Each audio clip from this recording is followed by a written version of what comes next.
Hello everyone, welcome to Textcom. आज हम लोग बात करने जा रहे हैं अध्याय बैच में nomenclature of organic compounds lecture 2 के बारे में, और this will be the final lecture of this nomenclature. Nomenclature के बहुत ज़्यादा क्वेश्चन नहीं आते हैं, लेकिन एक दो क्वेश्चन आते हैं। मैंने जैसा पहले वीडियो में बताया कि ये पास आउट वालों को तो देखना ही देखना है, 12th वालों को देखना है, साथ में 11th वालों ने रिक्वेस्ट की थी, इसलिए नॉमेनक्लेचर वाले अभी 2 लेक्चर आए हैं। इसके बाद जीओसी फिर से कंटिन्यू कर देंगे, जिससे बेसिक्स क्लियर हो जाए। बेसिक्स पढ़ने के लिए भाई ज़रूरी है कि उसे लिख लिख के पढ़ो। बॉन्ड एंड स्ट्रक्चर पिछला लेक्चर देखने के बाद काफ़ी लोगों को आ गया होगा। हम लोगों को नॉमेनक्लेचर ऑफ एल्केन्स तक की बात समझ में आ गई थी, जो हमने लास्ट क्लास में करी, और हमने सारे डिफरेंट फंक्शनल ग्रुप के नाम और कॉमन जो उनका एम्पेरिकल फार्मूला होता है, जनरल फार्मूला, वो भी हम लोगों ने लिख लिया था। ठीक है, इतनी बातें केवल 11th वालों यार तुम्हारे लोगों के लिए ही ये आ रहा है ना, केवल तुम्हारे लोगों के लिए ही मैंने ये स्टार्ट किया है कि जो तुम डिमांड करोगे वो कोशिश करके पूरी करूंगा। PYQ सीरीज़ आ रही है, बिल्कुल जल्दी से आएगी, तो उसके लिए परेशान होने की ज़रूरत नहीं है। ऑर्गेनिक के PYQs लगभग मैंने 2022 के डिस्कस कर रखे हैं यूट्यूब पे पहले से ही, तो वो सीरीज़ पड़ी हुई है।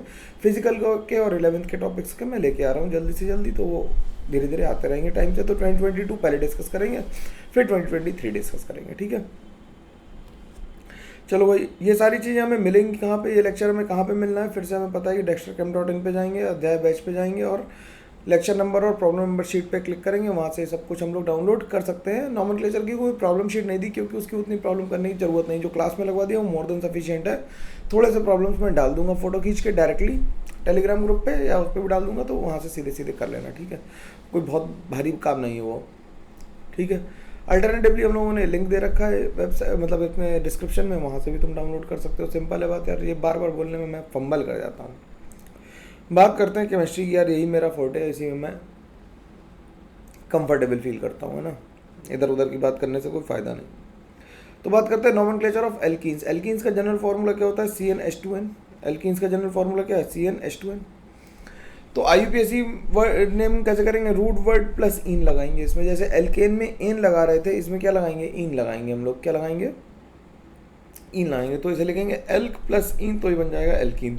जैसे CH2 डबल बॉन्ड CH2 को हम लिखेंगे एथ प्लस इन, तो ये बन जाएगा एथीन।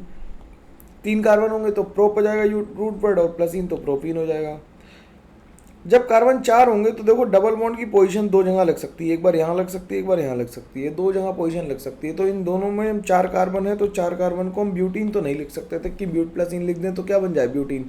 तो हमने क्या किया, अब हमने नंबरिंग करी। नंबरिंग वहाँ से करेंगे, मैंने बताया था कल की, जहाँ से फंक्शनल ग्रुप पास में हो। तो डबल बॉन्ड किधर से पास में है, तो इसकी नंबरिंग 1 2 3 और 4 आ गई। पहले से करके रखिए, वो कोई दिक्कत की बात नहीं, तुम्हें तो दोबारा समझनी है। तो 1 2 3 4 आ गई। जब नाम लिखेंगे तो जो छोटा नंबर है उसे नंबर देंगे। तो इसे लिखेंगे 1 2 पे दोनों पे डबल बॉन्ड है, तो हम क्या लिखेंगे? ब्यूट 1 इन लिखेंगे, ना कि 2 इन लिखेंगे। जब नंबरिंग ऐसी आई 1 2 3 4 इधर से आई, तो हम इसे क्या लिखेंगे? ब्यूट 2 इन लिखेंगे इधर से। ठीक है, इसी तरह से अगले वाले में क्या करेंगे? नंबरिंग करेंगे तो किधर से करेंगे? नंबरिंग 2 तरफ से कर सकते थे। मैं इसे इरेज कर दूँ नंबरिंग को, सॉरी, मैं इसे नंबरिंग को इरेज कर देता हूँ और दोनों तरफ से नंबरिंग करके देख लेते हैं। ठीक है यार, प्रैक्टिस कर लेते हैं थोड़ी सी, कोई दिक्कत नहीं है। नंबरिंग का तरीका क्या है कि सबसे पहले पेरेंट चेन सेलेक्ट करेंगे। तो पेरेंट चेन में डबल बॉन्ड का होना जब कंपलसरी है, तो पेरेंट चेन हमने ये वाली सेलेक्ट कर ली। नंबरिंग इसमें 1 2 3 4 5 6 इस तरह से की नंबरिंग। या फिर नंबरिंग हम ऐसे कर सकते थे 1 2 3 4 5 6। तो लोएस्ट लोकल एंड रूल या लोएस्ट सम रूल के हिसाब से कौन सा नंबरिंग ठीक है? येलो वाली गलत है और हमारी ब्लू वाली ठीक है। तो इसका नाम क्या जाएगा? 2 पे क्या लगा हुआ है? जहाँ पे CH3 है, यानी कि मिथाइल। 2 मिथाइल और 6 कार्बन है, तो हेक्स2इन या 2 हेक्सीन भी लिख सकते थे। ठीक है सर, सिंपल सी बात है। अब जैसे इसका नाम हमें लिखना है, ठीक है, तो इसका नाम कैसे लिखेंगे?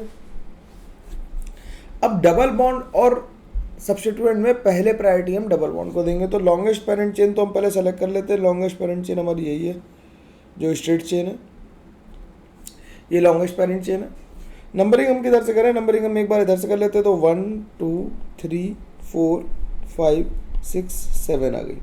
ठीक, और हम इससे नंबरिंग कर लें 1 2 3 4 5 6 और 7 आ गई। तो कौन सी नंबरिंग सही होगी? अब देखो सब्स्टिट्यूएंट पहले कहाँ पे है? सब्स्टिट्यूएंट पहले 2 पे आ रहा है, और एल्कीन को नंबर किधर से छोटा मिल रहा है? 3 से मिल रहा है। तो जब ऐसी सिचुएशन हो कि एक तरफ से सब्स्टिट्यूएंट छोटा है और एक तरफ से एल्कीन छोटी है, तो एल्कीन की प्रायोरिटी सब्स्टिट्यूएंट से ज़्यादा रखते हैं, ब्रांचिंग से ज़्यादा रखते हैं, तो कौन सी नंबरिंग सही हो जाएगी हमारी? वाइट वाली नंबरिंग सही होगी, क्योंकि उसमें एल्कीन को 3rd नंबर मिल रहा है।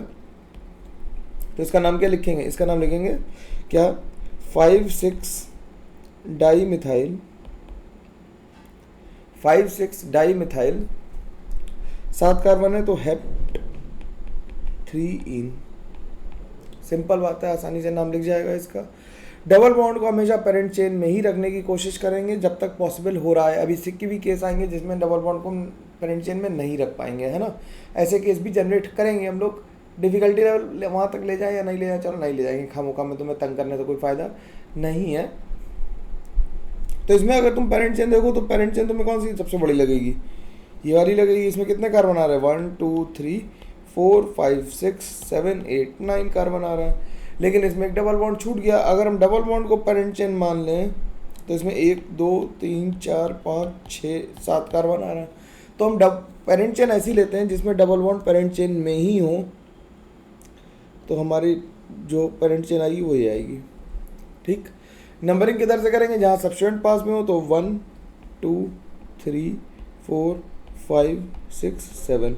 तो इसे लिखेंगे 3 पे 1 2 3 4 ब्यूटाइल है, तो इसे लिख देंगे 3 ब्यूटाइल हेप्टा लिखेंगे। अब 2 एल्कीन आ गई तो उसे हेप्टा लिखेंगे, हेप्टा 1,6 डाईइन। ध्यान रखना डाईइन है, ये डाइन नहीं है, चुड़ैल नहीं है, डाईइन है। ठीक, तो अगर एक से ज़्यादा बॉन्ड होते हैं तो उसे हम क्या लिखते हैं? हम उसे लिखते हैं एल्का लिखते हैं। अगर डाइन्स है तो उन्हें हम एल्का डाइन्स लिखते हैं। क्या? अल्का नहीं, एल्का डाइन्स, ALK अल्का नहीं, एल्का। ठीक, एल्का डाइन्स है वो। ठीक, तो अगर हम इसकी नंबरिंग करना चाहें तो इसकी नंबरिंग किधर से करेंगे? 1 2 3 4 5 6। तो ये नंबरिंग ऐसा कर देंगे तो क्या नाम आ जाएगा इसका? 3 मिथाइल 135 हेक्सा ट्राइन लिख दें, या फिर 3 मिथाइल हेक्सा 135 ट्राइन लिख दें। एक ही बात है, दोनों कुछ भी लिख सकते हैं हम लोग। ठीक, इसका नाम तो सिंपल है, सीधे साइक्लोब्यूटीन हो जाएगा, क्योंकि साइक्लो लगा रहे हैं, क्योंकि साइकिल है तो साइक्लो लगा दिया, और ब्यूटीन है, नंबरिंग करने से कोई फायदा नहीं। अब जनरली क्या करते हैं लोग? सब्स्टिट्यूएंट को प्रायोरिटी पहले दे देते, तो इस तरह सवाल गलत हो जाता है। इसमें नंबरिंग कहाँ शुरू करेंगे? नीचे शुरू करेंगे, 1 2 3। अगर हम नंबरिंग इस तरह से शुरू कर दें तो सब्स्टिट्यूएंट को ज़्यादा नंबर मिल जाएगा, तो वाइट वाली नंबरिंग गलत है, तो उसे हम हटा देते हैं। तो इसका नाम क्या लिखेंगे? 3 पे आ गया क्या? मिथाइल। 3 पे आया मिथाइल और साइक्लोहेक्सीन है। 1इन लिखने का कोई फायदा नहीं होगा, तो इसे हमने 3 मिथाइल साइक्लोहेक्सीन लिख दिया। ठीक, सिंपल। नॉमेनक्लेचर ऑफ एल्काइंस अब करें। एल्काइंस का नॉमेनक्लेचर कैसे करेंगे? तो एल्काइंस को लिखेंगे एल्क प्लस आइन। क्या लिखेंगे? एल्क प्लस आइन लिखेंगे, तो ये क्या हो जाएगी? एल्काइन हो जाएगी। एल्क प्लस आइन एल्काइन हो गई। तो इसका जनरल फॉर्मूला CnH2n-2 था, तो n की वैल्यू 2 से शुरू हुई, तो ये 8 प्लस आइन इथाइन हो गया, प्रो प्लस आइन प्रोपाइन हो गया। जैसे हमने ब्यूटीन 1 और ब्यूटीन 2 लिखा था, वैसे इसमें भी नंबरिंग कर लें, तो 1 2 3 4 आ जाएगा। तो ये आएगा ब्यूट 1 आइन, और ये 1 2 3 4, तो ये आ जाएगा ब्यूट 2 आइन। ठीक, सिंपल है। इसी तरह से अगर हम इसमें नंबरिंग करें तो किधर से करेंगे? 1 2 3 4 5 6। पेरेंट चेन यही होगी, तो क्या हो जाएगा? 4 मिथाइल और क्या नाम आ जाएगा? हेक्स 2 आइन। ठीक, सिंपल है। अब एक कार्बन में, एक कंपाउंड में डबल बॉन्ड और ट्रिपल बॉन्ड दोनों हैं, तो डबल बॉन्ड और ट्रिपल बॉन्ड में ज़्यादा प्रायोरिटी, अगर सेम पोजीशन पे आ रहे हैं तो ज़्यादा प्रायोरिटी डबल बॉन्ड की होती है। ये लिखा हुआ है, when double bond and the triple bond both are present at the same position, यानी सेम नंबर पे पोजीशन हो, तब then the priority is always given to the double bond. तो हम डबल बॉन्ड को प्रायोरिटी देंगे, तो नंबरिंग किधर से करेंगे? 1 2 3 4 5 6। ठीक, तो नाम क्या लिखेंगे इसका? हेक्स 1 इन 5 आइन। ठीक, 1 इन और 5 आयन लिखेंगे। तो हमने देखो इन में यहाँ से ई उड़ा दिया, तो जब भी किसी कंपाउंड के नाम के अंत में ई आ रहा हो, क्या आ रहा हो, ई, कंपाउंड के नाम के अंत में ई आ रहा हो, और अगले आने वाला कंपाउंड का जो मतलब फंक्शनल ग्रुप है उसके नाम में ए ई आई ओ यू यानी वॉवेल्स आ रहे हैं और एक छठा लेटर वाई है, 6 वॉवेल्स है केमिस्ट्री में। तो इसे ध्यान रखेंगे कि अगर किसी के नाम के अंत में ई आ रहा हो और जो नेक्स्ट फंक्शनल ग्रुप हो उसके नाम में ए ई आई ओ यू और वाई आ रहा हो तो उसके ई को डिलीट कर देंगे। ठीक है, ध्यान रख पाओगे इसे? बिल्कुल ध्यान तो रखना ही पड़ेगा और कोई ऑप्शन नहीं है। तो ये अल्काइन का नाम हो गया। अब बात करते हैं प्रायोरिटी टेबल की। इस पे सीधा सीधा सवाल आ जाता है पेपर में कि किसकी प्रायोरिटी ज़्यादा है, प्रायोरिटी ऑर्डर में लिखो। नीट में भी आता है और मेंस में भी काफ़ी सवाल इसके पूछे गए हैं। ये बिल्कुल एनसीईआरटी जैसी टेबल है, इसे एनसीईआरटी से ही देखा गया है। तो सीरियल नंबर अगर हम देखें, पहला है कार्बोक्सिलिक एसिड। अब देखो इसके नाम मैं इसलिए पढ़ रहा हूँ कि इस हायरार्की है, इसे ध्यान रखना है, इसे बिल्कुल भूलना नहीं है। तो पहला है कार्बोक्सिलिक एसिड। कार्बोक्सिलिक एसिड को हम सफिक्स में लिखते हैं ओइक एसिड, क्या लिखते हैं, ओइक एसिड, और प्रीफिक्स में लिखते हैं कार्बोक्सी। कब लिखेंगे, कैसे लिखेंगे, मैं बताऊंगा, लेकिन अभी फिलहाल के लिए इतनी बात ठीक है। SO3H को कहते हैं सल्फोनिक एसिड। सल्फोनिक एसिड को सफिक्स भी सल्फोनिक एसिड और प्रीफिक्स की तरह से सल्फो लिखते हैं। ये COOCO है, COOCO है, तो इसे कहते हैं एसिड एनाइड्राइड, इसे लिखते हैं ओइक एनाइड्राइड और इसका कोई प्रीफिक्स नहीं है, किसी का कोई प्रीफिक्स नहीं होता है। ठीक, उसके बाद 4th नंबर पे आ जाते हैं एस्टर, COR, और R हमारा क्या है, एल्काइल ग्रुप है, ये हम जानते हैं पहले से। R क्या है, एल्काइल ग्रुप है, तो ये एस्टर, एस्टर को लिखते हैं एल्केनोइड, और अगर हम इसे प्रीफिक्स की तरह यूज़ करें तो लिखेंगे एल्कॉक्सी कार्बोनाइल।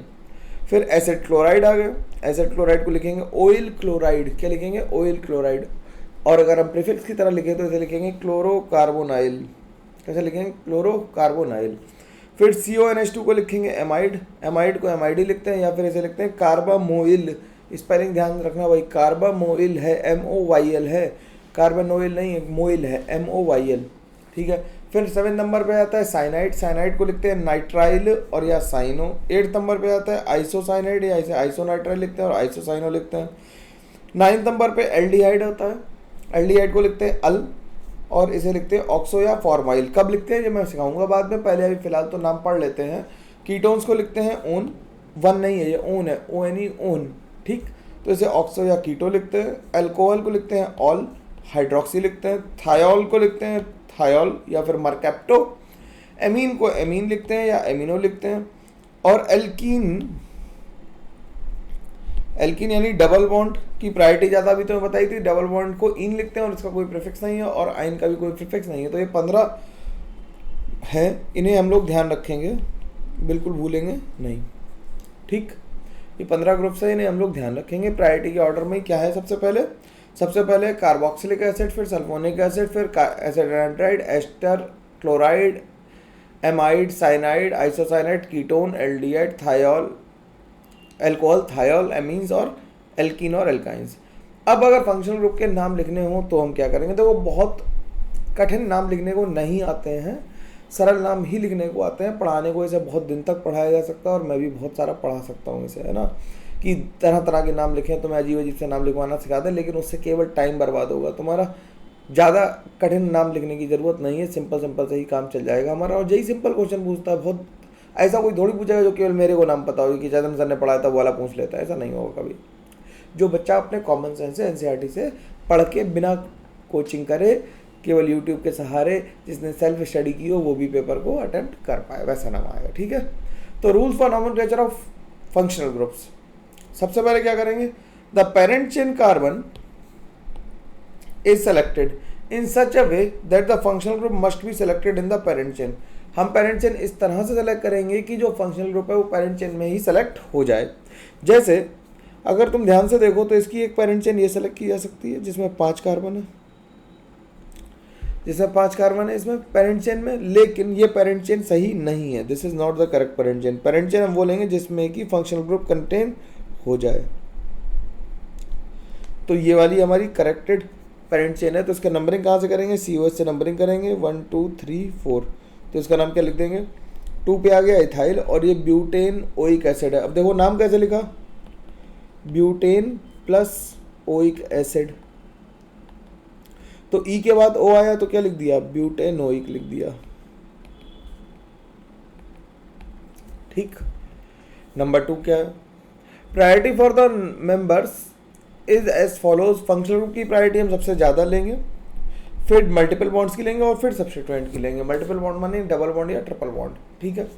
तो जैसे अगर इस कंपाउंड का नाम लिखना हो तो नाम कैसे लिखेंगे, देखो नाम लिखा हुआ है इससे तुम्हें मतलब नहीं होना चाहिए, जो मैं नंबरिंग सिखा रहा हूँ इससे तुम्हें मतलब होना चाहिए। नंबरिंग कैसे करेंगे, नाम तो लिख ही जाएगा।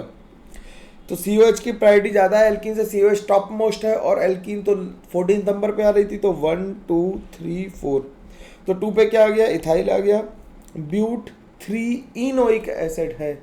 इनोइक क्यों लिखा, क्योंकि इन प्लस ओइक को हम क्या लिख देंगे, इनोइक लिख देंगे। क्या लिख देंगे,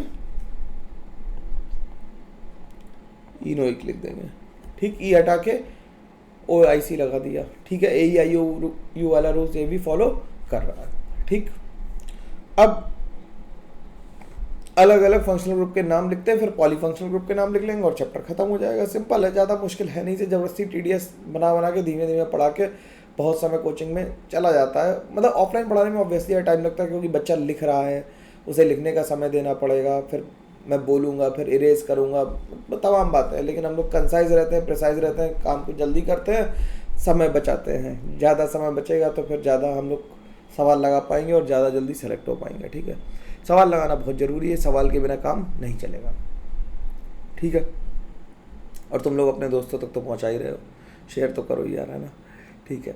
तो कह रहा है नॉमेनक्लेचर ऑफ अल्कोहल क्या है, एल्केन प्लस ऑल लिखेंगे, एल्केन प्लस ऑल लिखेंगे, एल्केन प्लस ऑल। तो ई हट जाएगा तो क्या बन जाएंगे, एल्केनॉल। जैसे मेथेन प्लस ऑल तो क्या बन गया, मिथेनॉल।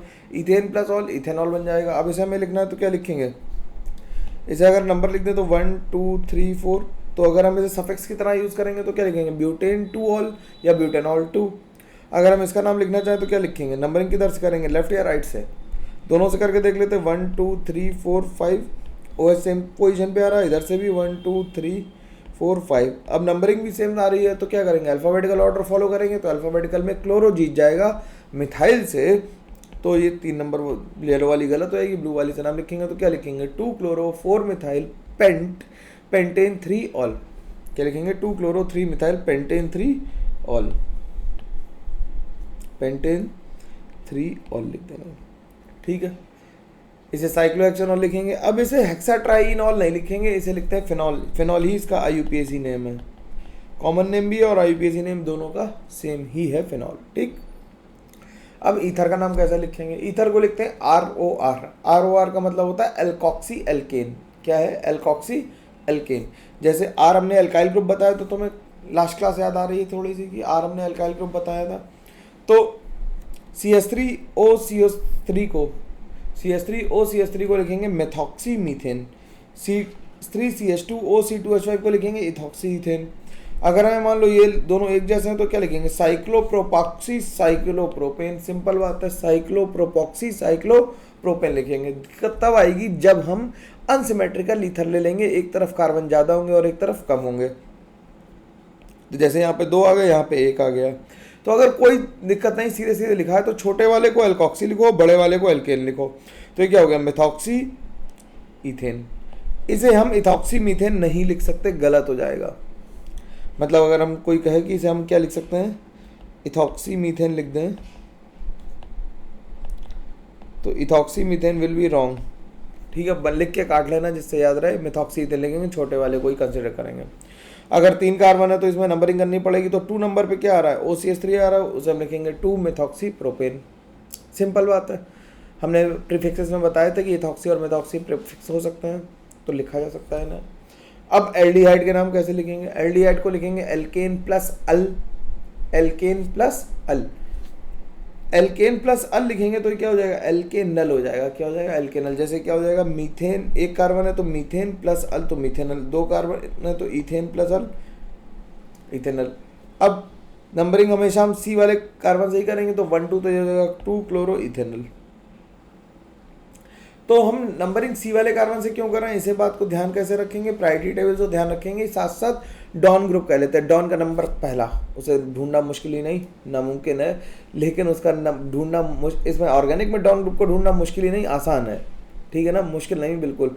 डॉन ग्रुप वो है ऐसे फंक्शनल ग्रुप जिनमें कार्बन कंटेन हो रहा है, उन्हें हम डॉन फंक्शनल ग्रुप कहते हैं। क्या कहते हैं, ऐसे फंक्शनल ग्रुप जिनमें कार्बन कंटेन हो रहा है उन्हें हम डॉन फंक्शनल ग्रुप कहते हैं। जैसे देखो CHO में कार्बन है, COH में कार्बन है, COCl में कार्बन है, RCOR में कार्बन है, एनहाइड्राइड में कार्बन है, साइनाइड में कार्बन है और एमाइड में कार्बन है।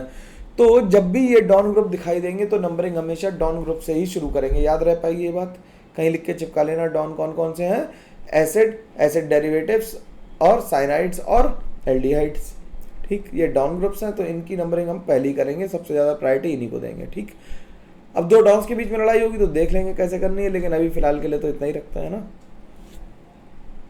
तो अगर हमें इसका नंबरिंग करना हो तो नंबरिंग कैसे करेंगे इसकी नंबरिंग डॉन में CHO है तो ये डॉन ग्रुप है। देखो ये तो CHO आ गया, तो 1 2 3 4, तो इसका नाम क्या लिखेंगे? 3 हाइड्रोक्सी ब्यूटेनल, 3 हाइड्रोक्सी ब्यूटेनल लिख देंगे सर। अब कीटोन का नाम लिखना हो, कीटोन का नाम कैसे लिखेंगे? Alkane plus one. भाई तुम्हें टेबल एक बार और पीछे जाके रिवाइज कर लो। एल्केन प्लस ओन लिखेंगे, ONE1, तो एल्केनोन हो जाएगी। तो ये क्या हो गई? प्रोपेनोन हो गई। इसका नाम क्या लिखेंगे? 2 पेंटेनोन, ये साइक्लोहेक्सेनोन। तो सिंपल नाम है, ये तो आसानी से लिख जाएंगे, इनमें कोई दिक्कत किसी को भी नहीं आनी चाहिए आसानी से। अब तुम सब कुछ जानते हो ज़्यादातर चीज़ें, थोड़े फंक्शनल ग्रुप और बचे हैं तो तुम ये बात तो ख़त्म हो जानी है। तो आज की क्लास जितनी ज़्यादा खींचेंगे नहीं, जितनी कंसाइज रहेगी, जितनी जल्दी ख़त्म होगी वो उतना अच्छा है सभी के लिए, हमारे लिए भी और तुम्हारे लिए। हम लोग दोनों लोगों का समय बहुत कीमती है। जो बात 1 घंटे में ख़त्म की जा सकती है, अगर मैं उसे 5 घंटे में ख़त्म कर रहा हूँ तो just I am killing your time just for the views. ठीक, जो मैं चाहता नहीं हूँ करना। मैं चाहता हूँ प्रिसाइज रहें, कंसाइज रहें और हम लोग अपनी बात जल्दी से कह के ख़त्म करें और फिर आगे बढ़ें, है ना। ठीक, अब nomenclature of carboxylic acid. Nomenclature of carboxylic acid कैसे करेंगे? तो इसका कॉमन मतलब जो इसका एम्पिरिकल फॉर्मूला लिखा जाएगा, कैसे लिखा जाएगा? RCOOH, RCOOH। तो जहाँ पे भी COOH ग्रुप मिले वो क्या है? कार्बोक्सिलिक एसिड है। तो alkane plus oic acid is alkanoic acid, alkane plus oic acid is alkanoic acid. तो ये क्या बन गया? Methanoic acid. ये क्या बन गया? Ethanoic acid. तो मीथेनोइक एसिड और इथेनोइक एसिड बन गए। अब अगर हमें इसका नाम लिखना हो तो कैसे लिखेंगे? तो ये तो CHO कैसा है? डॉन ग्रुप भी है, तो ये 1 2 3 4 बन गया। तो क्या आ गया? 3 पे क्लोरो आ गया, 2 पे हाइड्रोक्सी आ गया और ब्यूटेनोइक एसिड बन गया। ठीक, इसके बाद एसिड क्लोराइड का नाम कैसे लिखेंगे? एसिड क्लोराइड में लिखते हैं ऑयल क्लोराइड। क्या लिखते हैं? Oil chloride. तो इसका नाम क्या हो जाएगा? एल्केन ऑयल क्लोराइड और RCOCl आ जाएगा, यानी कि HCOCl आया तो ये मेथेनॉइल क्लोराइड आ गया। अगर एक और का आ गया तो इसे क्या बन गया? एथेनॉइल क्लोराइड। इसी को एसिटिल क्लोराइड भी कहते हैं। इसे क्या लिखते हैं? एसिटाइल क्लोराइड, ये कॉमन नेम है तो इसे हम ध्यान रखेंगे। इसी को हम एसिटाइल क्लोराइड कहते हैं, इसे कहते हैं फॉर्माइल क्लोराइड, फॉर्माइल क्लोराइड। तो कॉमन नेम्स को हम लोग ध्यान रखेंगे, ठीक है। अब इसका नंबरिंग कैसे करेंगे? तो इसे नंबरिंग हम इस वाले Cl को नहीं देखेंगे, ये हमारे लिए कौन है? Don group. हमारे पास ये डॉन ग्रुप है, ये क्या है? ये डॉन है। तो 1 2 3 4, तो ये 2 क्लोरो 3 मिथाइल ब्यूटेनॉइल क्लोराइड हो जाएगा। अब देखो इसमें काफ़ी सारे ग्रुप हैं तो इसमें नंबरिंग कैसे करेंगे? डॉन को पहला नंबर देंगे 1 2 3 4 5, तो क्या आ जाएगा? 4 मिथाइल 2 नाइट्रो पेंट 3 इनोइल क्लोराइड। अब इनोइल लिखा है देखो यहाँ पे, पेंट 3 इनोइल क्लोराइड, क्योंकि 3 पे इन भी आ रही है तो इनोइल क्लोराइड हो गया। सिंपल है बात, आसानी से बात समझ में आनी चाहिए, इसमें किसी को कोई प्रॉब्लम नहीं होनी चाहिए, है ना। अब नॉमेनक्लेचर ऑफ एस्टर। एस्टर कैसे लिखते हैं? RCO R डैश लिखते हैं, तो इन्हें हम क्या लिखते हैं? ये जो है इस पार्ट को लिखते हैं एल्केनोएट। मैं इसे अगर हाईलाइट कर दूं तो इस पार्ट को हम क्या लिखते हैं? This is called alkanoate, this is called alkanoate. और इस वाले एल्काइल को R प्राइम को हम एल्काइल लिखते हैं, तो ये क्या बन जाता है? एल्काइल एल्केनोएट बन जाता है। क्या बन जाता है? एल्काइल एल्केनोएट बन जाता है। मेरी बात समझ में आनी ही चाहिए, ना समझ में आने का कोई स्कोप नहीं है यार। टेलीग्राम पे भी हूँ, टेलीग्राम लोग कम ज्वाइन कर रहे, पता नहीं उस पर इधर उधर की बात ज़्यादा कर रहे हैं। पढ़ाई की बात करो, डाउट भेजो ना यार, शीट के डाउट भेजोगे मैं डिस्कस कर दूंगा, कोई दिक्कत नहीं है, ठीक है। तो जैसे लिखा हमने HCOOCH3 HCOCH3, तो ये क्या? मिथाइल मीथेनोएट हो गया। HCO, C2H5, तो ये बन गया इथाइल मीथेनोएट। इधर एक ही कार्बन है इसलिए मीथेनोएट लिख रहे हैं। अगर दोनों आ जाएंगे तो यहाँ पे क्या है CH3 मिथाइल, और यहाँ दो कार्बन आ गए तो इथेनोएट हो गया। अब जैसे अगर हमें इसका नाम लिखना हो तो इसका नाम कैसे लिखेंगे, नंबरिंग करेंगे 1 2 3 4 5। तो पहले लिखेंगे एल्काइल का नाम, तो एल्काइल का नाम आ गया मिथाइल, और ये आ गया मिथाइल के बाद फिर 4 मिथाइल पेंटेनोइट, क्योंकि ये 5 कार्बन है यहाँ पे और 4 पे मिथाइल लगा तो 4 मिथाइल पेंटेनोइट। एनहाइड्राइड का नाम कैसे लिखेंगे, एनहाइड्राइड होंगे RCOOCOR, तो इसे लिखेंगे ओइक एनहाइड्राइड। ओइक एनहाइड्राइड कैसे लिखेंगे HCOOCOCH3, तो इसे लिखेंगे मेथेनोइक एनहाइड्राइड। अगर सिमेट्रिक है तो एक ही काम चल जाएगा, ये बनेगा इथेनोइक एनहाइड्राइड। ऐसे ही अगर दो कार्बन आ गए तो इसे लिखेंगे इथेनोइक मिथेनोइक एनहाइड्राइड। अगर दो कार्बन आ गए, देखो इसमें अलग अलग आ गए, तो इथेनोइक प्रोपेनोइक अल्फाबेटिकल ऑर्डर में लिख देंगे, कोई परेशानी इसमें नहीं आनी चाहिए। अब बात करते हैं एमाइड की। एमाइड क्या है, एमाइड RCONH2 है। RCONH2 मतलब एल्केन प्लस एमाइड, यानी इसे लिखेंगे एल्केनामाइड। ई हट गया देखो एक की वजह से, तो बन गया एल्केनामाइड। जैसे एक कार्बन है तो ये क्या बन गया मिथेनामाइड, अगर दो कार्बन आ गए तो इथेनामाइड। अब अगर N पे एक H हटा के CH3 लगा दिया तो N methyl ethanamide. N methyl ethanamide यहाँ से आया और N पे मिथाइल लगा। अगर दो आ गए तो N डाइमिथाइल प्रोपेनामाइड लिख देंगे, ठीक है। इसी तरह से एमीन्स पे चले, एमीन्स पे चलें तो CH3NH2 ये मिथाइल अमीन हो गया, CH3CH2NH2 ये मिथाइल अमीन हो गया। दो लगा दें तो N मिथाइल अमीन, N मिथाइल अमीन या डाइमिथाइल अमीन भी लिख सकते हैं सर, ठीक। अब ऐसे कंपाउंड जिनमें पॉलीफंक्शनल ग्रुप हो, यहाँ से थोड़ी सी कठिन बात शुरू हो जाएगी, थोड़ा सा फोकस करना, ध्यान रखने की बात है, बस हो जाएगा धीरे से, है ना। तो कह रहा है nomenclature of organic compound containing polyfunctional group. अगर पॉलीफंक्शनल ग्रुप है यानी एक से ज़्यादा फंक्शनल ग्रुप लगे हुए हैं, अगर एक से ज़्यादा फंक्शनल ग्रुप लगे हुए हैं तो उनके रूल्स को फॉलो करते हुए हम नाम को लिख सकते हैं, ईजिली लिख सकते हैं, ठीक है। If more than one functional group are present in a compound, then the one group is selected as a principal functional group and other group is selected as secondary functional group। तो एक को principal functional group मान लेंगे जिसे main मानेंगे और दूसरे को secondary मानेंगे, यानी उसे हम सब prefix की तरह यूज करेंगे, ठीक। The name of the primary functional group is used as suffix। देखो क्लियर लिखा है, the name of primary functional group is used as suffix and the name of secondary functional group is used as prefix। यार थोड़ी सी writing गंदी हो गई, बहुत सारा लिखना पड़ता है जिसकी वजह से ऐसा हो रहा है, ठीक है।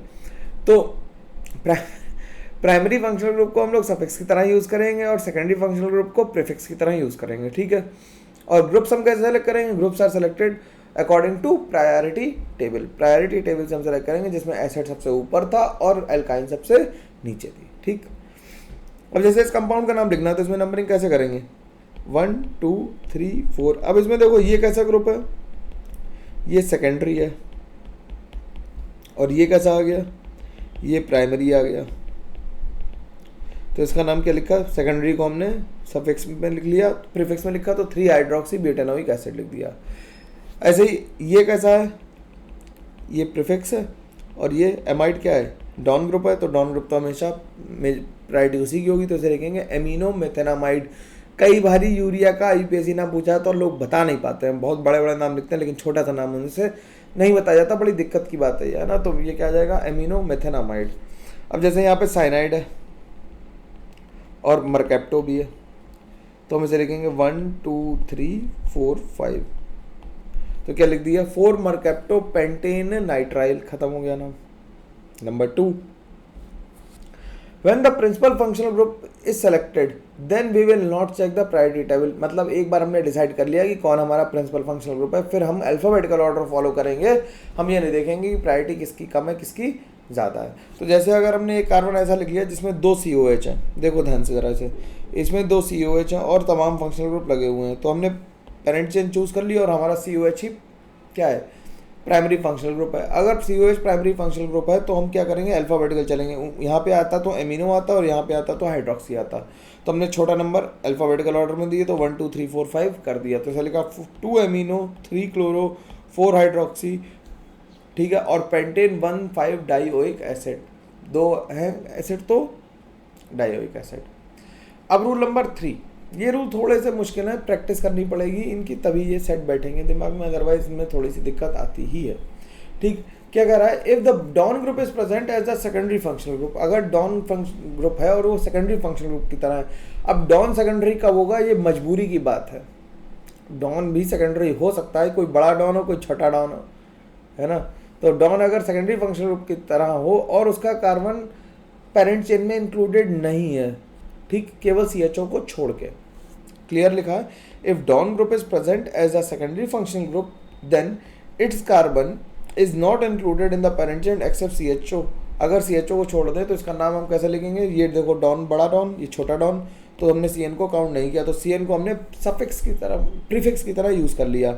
CN को हमने कैसे यूज़ किया, प्रीफिक्स की तरह, तो इसकी नंबरिंग कैसे करी, 1 2 3 4, तो ये 4 पे साइनो आ गया, 3 पे हाइड्रोक्सी आ गया और ब्यूटेनोइक एसिड आ गया, ठीक। अब क्या होगा, दूसरा केस क्या हो सकता है कि डॉन ग्रुप ऐसे हो जिनमें हम उन्हें सब्स्टिट्यूएंट की तरह यूज़ करना पड़े, तो कैसे यूज़ करेंगे। If don group has to be written as a substituent then they are named as follow, जैसे COH को हम लिखते हैं कार्बोक्सिलिक एसिड, COCl को लिखते हैं कार्बोनोइल क्लोराइड, ठीक, कार्बोनोइल क्लोराइड, ठीक, कार्बोनिल क्लोराइड, कार्बोनोइल का कार्बोनिल क्लोराइड लिखते हैं। CONH2 को लिखते हैं कार्बोक्सामाइड, क्या लिखते हैं, कार्बोक्सामाइड, क्या लिखते हैं, CONH2 को लिखते हैं कार्बोक्सामाइड। CHO को लिखते हैं कार्बल्डिहाइड, साइनाइड को लिखते हैं कार्बोनाइट्राइल और एनाइड्राइड को लिखते हैं कार्बोक्सिलिक एसिड एनाइड्राइड, ठीक।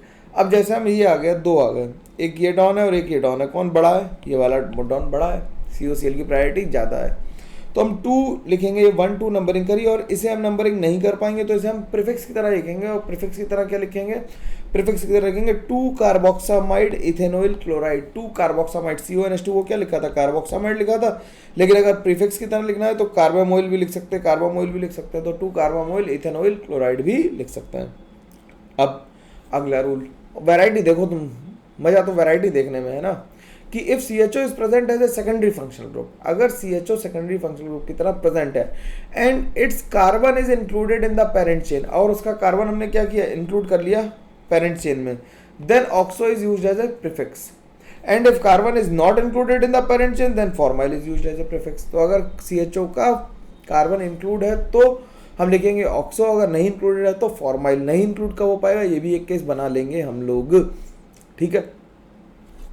तो जैसे इसकी नंबरिंग करी 1 2 3 4 5। अब इसमें देखो, इसमें जो CHO का कार्बन है वो इंक्लूडेड है, तो इसे लिखेंगे 2 मिथाइल 5 ऑक्सो पेंटेनोइक एसिड, ठीक, ठीक। लेकिन अगर हमने इसे ऐसा ले लिया तो इसमें कितने कार्बन है देखना जरा, इसमें ये डॉन हो जाएगा 1 2 3 4 5। अब हमें डॉन को तो सेलेक्ट करना पड़ेगा,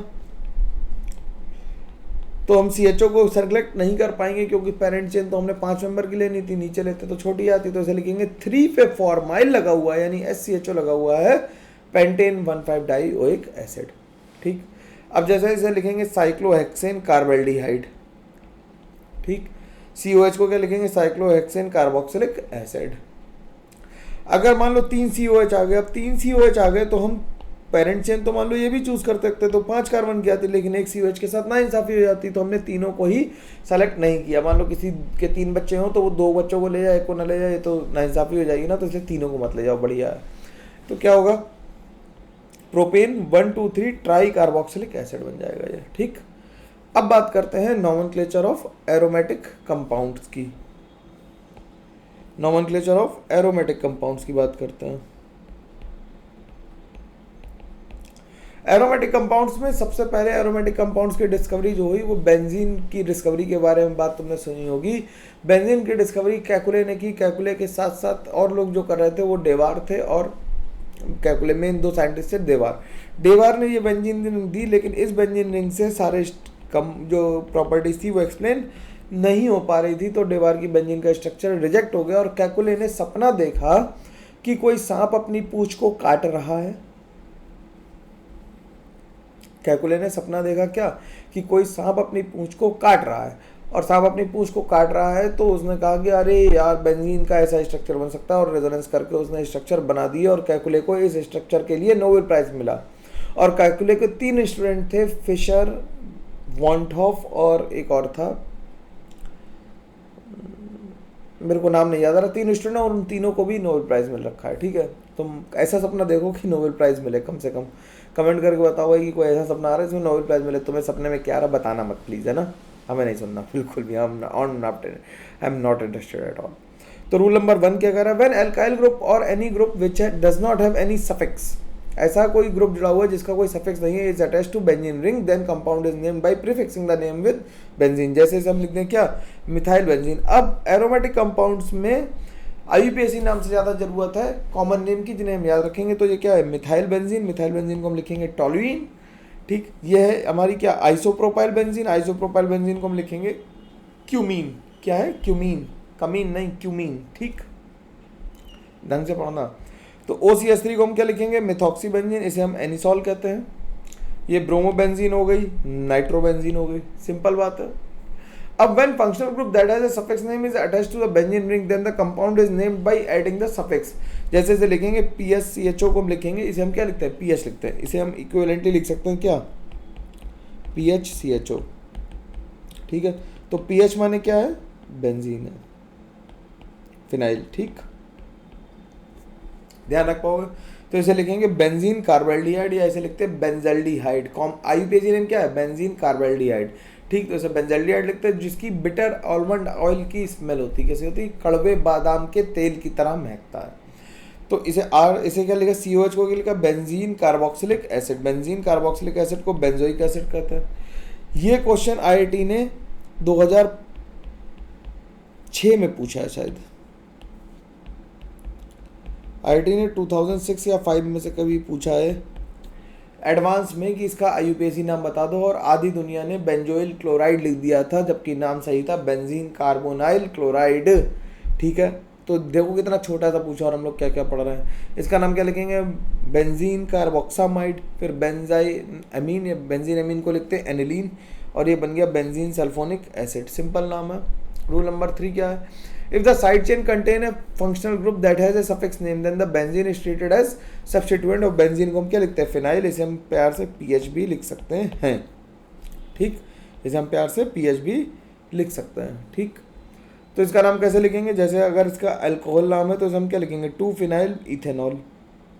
ठीक, इसे क्या लिखेंगे, 1 फिनाइल, यहाँ से नंबरिंग 1 करेंगे तो 1 फिनाइल इथेनोएट।